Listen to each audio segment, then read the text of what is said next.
Members of the community packed the General Assembly to protest tolls for the downtown and midtown tunnels. They wanted to hear the Secretary of Transportation give an update on the legal challenges that threaten the $2.1 billion construction project. Andy Fox was also there. It's a story you'll only see on 10. Andy. In some ways, Secretary of Transportation Sean Connaughton was taken to the woodshed by Portsmouth delegate Johnny Joanno, to the delight of the anti-tolls group and to the chagrin of Connaughton and VDOT officials gathered.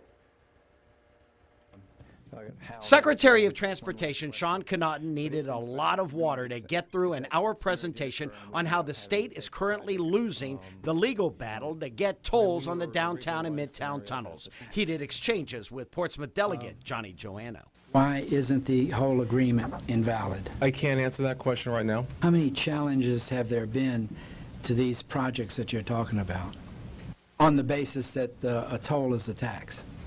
Not aware of any. It got worse for Connaughton, who told legislators if the state loses at the state Supreme Court level and the tolls deal falls through with Elizabeth River crossings, then it could cost the state another $700 million in breakup fees. If the Supreme Court finds this unconstitutional, that means that the state is still obligated under the contract?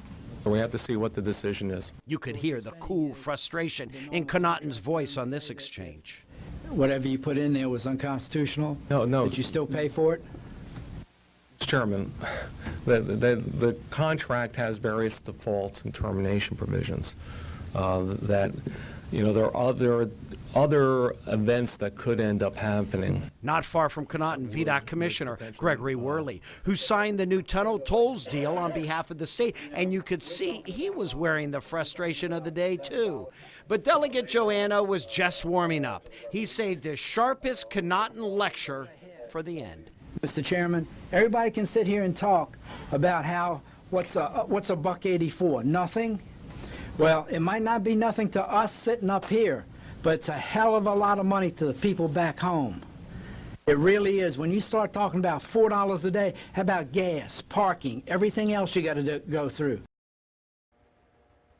You have to hear what Joanno said. This was the most we've heard from him on the tolls issue after we got involved in all the court issues and the economic impact of it. So at 5:30, I will be back with a lot more on what Joanno had to say. It is very powerful and emotional and cuts to the heart of what tolls will do to Delegate Joanno's constituents. Then at 6, I cut to the chase with Secretary Connaughton on the likely scenario in the state if the state loses its appeal to put tolls on the tunnels. The politics of tolls played out in Richmond today. More at 5:30. I'm Andy Fox, 10 on your side.